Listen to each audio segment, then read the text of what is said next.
Hey guys, welcome back to my channel. I'm your girl R.S. Lewis, aka the Insomniac Writer, and today I have another trailer reaction. I'm looking at A Quiet Place Day 1. And it's the newest entry in the Quiet Place franchise. I did not, unfortunately, react to the first trailer that dropped. I saw bits and pieces of it in the theater, and what happened was I was like, oh, I don't want to watch it. I don't want to watch it.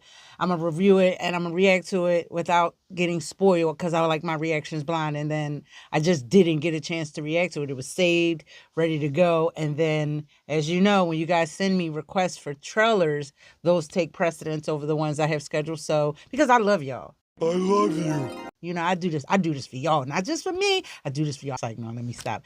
Anyway, without further ado, we're going to jump right into it and stick around because we are going to chit chat about that just a little bit. So get your drinks, get your snacks, your chips, your dips. I got water and I'm trying to do better. No plastic bottle today. we're we're going to get right straight through it. Let's go.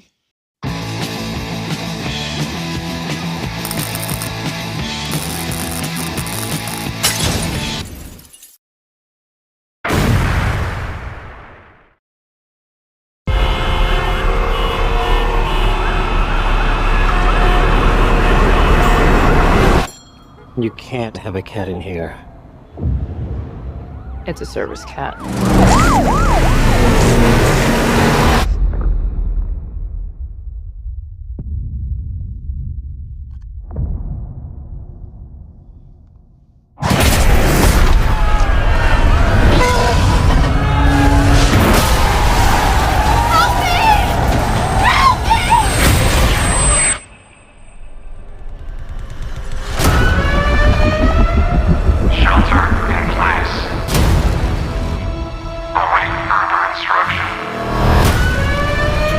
Each other. We have to get out of the city.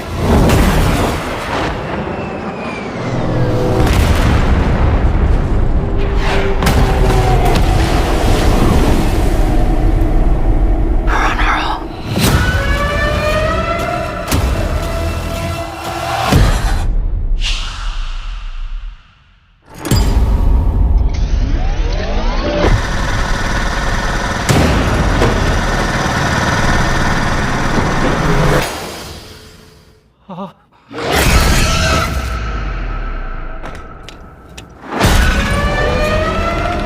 If we stay here, we die. I have a plan. It's the end of days. No more people. No more New York. And we're nothing.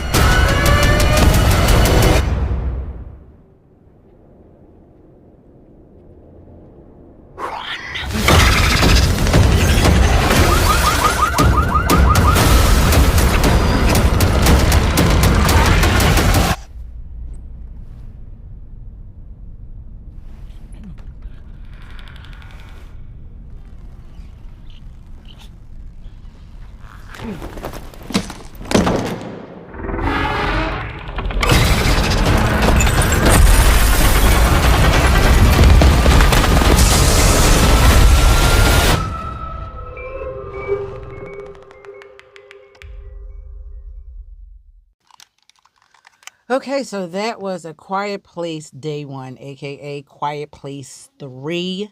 So because I'm privy to this movie, even though I didn't react to the trailer, I kind of know some background on it. While it's the third in the franchise, it is going to be more of a spin-off slash prequel. So it's taking place before the events of Quiet Place Part 1. However, it is a standalone film, like a spinoff of Part 2, which was also a prequel. We saw what happened with, you know, they just having a regular day, and Part 2, that baseball game, and next thing, boom, aliens crash and attack, and all hell breaks loose. And this is pretty much the same, but we're taking it from that small town and placing them into the big city, literally the loudest city in the fucking on the planet. In my, well, I'm not gonna say that. Geographically, the most populated and loudest city in this country. Probably, I think the only one second to that is Philly. I can't say the same for LA because I haven't been there, But I will say that New York is the loudest. And my mother's from New York. My family's from New York. So yeah, I could say it. All right. And I've partially raised there. So if for all the people go, oh, you from Philly, bite me. This is going to be pretty good. I remember watching the second one because you know how that one kind of went back and forth from the present. It followed, what happened after the first one, after, what's the name, had the baby, the house is destroyed, the husband's dead, and they got to kind of go through the vast wilderness. But it also showed the prequel of everything that led up to the moment of when the aliens attacked. This is actually just going to stay straight up in the past.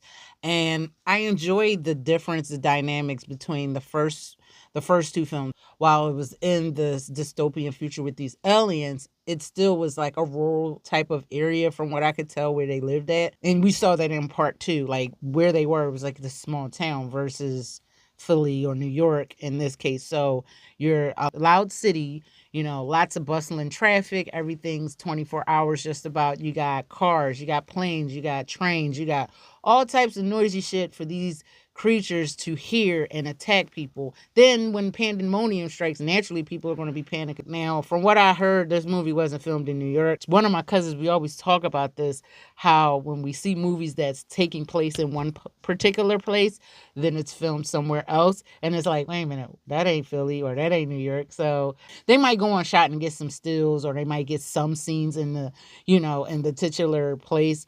Like when they did Shazam, they got some stuff down here where I work at the, by my job in the art museum, but that was about it. Everything else was somewhere else. So they'll probably do that, but that's neither here nor there. I don't care. Let's talk about the cast real quick. I don't want to dwell too much on it because, again, everyone is well aware of this. I know that they wrapped up filming last year and everything got put off because, of course, the strikes, the 2023 strikes. It's two of them. You had the actor strike, you had the writer strike. You had a lot of stuff going on anyway. These last couple of years have been tough on the film industry. So, needless to say, it is what it is. But we got a June 28th, 2024 release, and it looks like, I think this is still under Paramount Pictures. So Djimon Hounsou was reprising his role. He has a name in this one. He didn't have a name in the last one. And I was like, he felt so wasted to me. He's such an awesome actor, but he felt so unused. And obviously they're going to utilize him more because he's going to have to get from wherever he is here to where he was, where what's the name met him on that little, island or whatever. And I'm guessing that's how all of them kind of got there. They blew up the bridges. So I'm guessing they got to this little part by boat. And I remember vaguely that the things don't like the water. I'm thinking that. I watched the first Quiet Place multiple times, but the second one I only saw once, and I was in the theaters when it came out.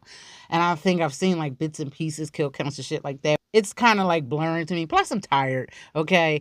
So, anyway, New York is basically one big island. So if they're going to take a boat or whatever they are taking to somewhere else away from these things, obviously this is when they're going to discover that being surrounded by water is your safest bet, unless you're in New York. Bruh. So anyway, moving along, let's go ahead on to this cast and crew. Lupita Nyong'o, we see her. She's going to be playing Sam. She's holding the cat. I don't know the cat's name. Somehow I guess he run away and she gets him because she's holding him in the next scene, or whatever the case might be. I don't know how long she keeps this cat for. But I can tell you one thing. I love my cat Loki. But if a situation like that unfolded, Loki would skedaddle so fucking fast, he would leave me in a heartbeat. Hazel probably wouldn't, but unfortunately she's a dog. She's going to be protective. She's going to bark. So Persia, my other cat, she might be about that life. Something tells me she might have my back. She might run, but she'll come back for me at some point. But I think Persia got my back. Loki will probably use me as bait. But anyway, moving along.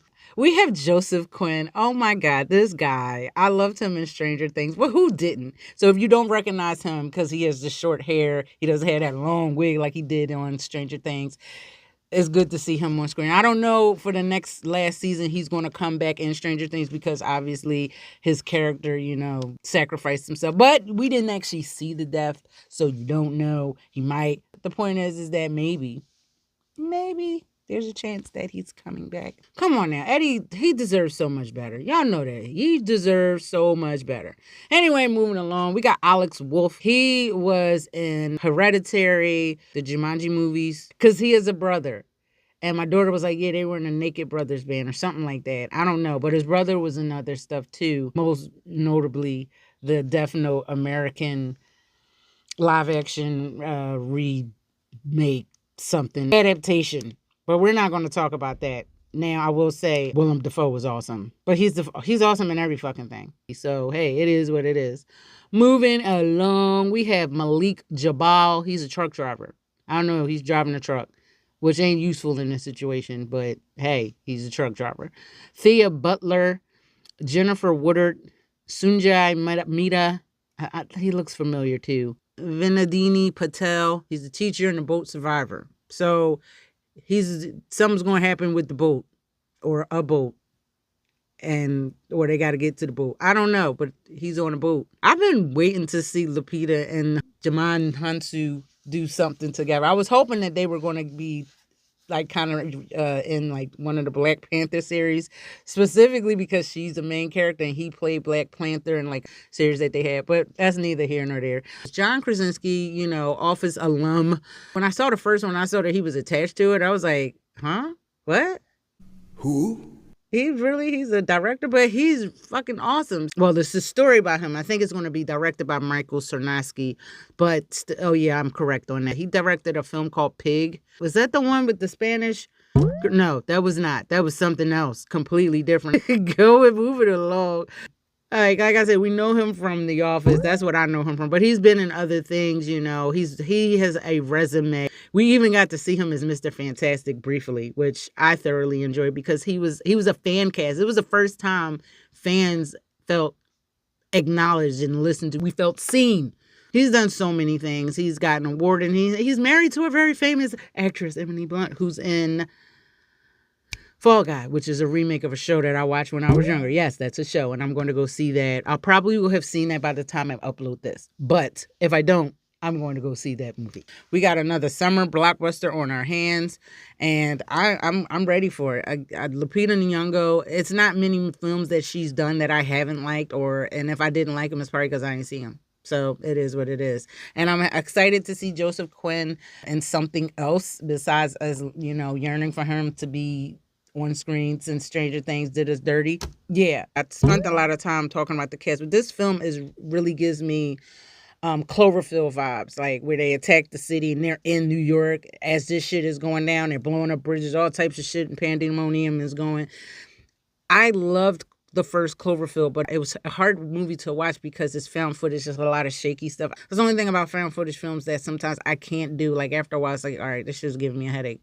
But this is the Cloverfield movie that we, should have gotten. Like, you see the aliens attacking these big-ass monsters or whatever, and next thing you know, everyone's trying to get to safety or survive. And I like that. I love don't get me wrong, I love Cloverfield, and I love the prequel, the prequel that they had with 10 Cloverfield Way, whatever, with John Goodman. Like, I really love that film. I didn't really get into the other one that they had. It was on Netflix, I think. Cloverfield Paradox. I watched it and I fell asleep and I said, you know what? I wasn't even sleepy. Oh, damn. But I am going to get into it just because I think they're doing another Cloverfield entry in that franchise, if I'm not mistaken. But yeah, that's what the vibes of this movie has given me. Maybe we'll get to see what happens to the cat. Cats are quiet. So if the only thing cat is going to do is hiss, worst case scenario. Comment down below if you hope the cat is going to survive. We already know where the film is going, so there's no, we're going to save New York. Every movie we see involving New York, they got to save New York. Well, they ain't saving this shit this fucking time. So, anyway, guys, what did you guys think of the second trailer for A Quiet Place Day 1? Did you like it? Did you love it? Did you hate it? Are you going to go watch it? Leave your comments down below because where else you're going to leave them. And before you go, make sure you like, subscribe, and hit that little bell to be notified so you can be notified of other videos and stuff. And that is about it. I'm going to try to get back on schedule, everyone. My daughter's graduation was last week from when I filmed this, I did manage to get a trailer out, but it was a trailer I reacted to a while back. I just didn't upload it. I did get some responses, but on Instagram on a poll regarding music reactions. I may do them, I may not. The only reason why I popped in my head was because somebody saw me react to the Kendrick Lamar song, one of the diss songs that he did, and they were like, "Oh my God, your faces!" And I was just like, "What?" They were like, "Yeah, you need to record yourself reacting to these videos." And I'm like, "Well, I already heard the damn song, so the reaction isn't going to be genuine because I've already heard the diss or the line or the bar." But we'll see. That being said, I hope to get back on track with Monday and Friday uploads. I am about to be out of here. I'm about to grab some water. So on that note, be awesome, be you, but above all else, love yourself, and I'm out.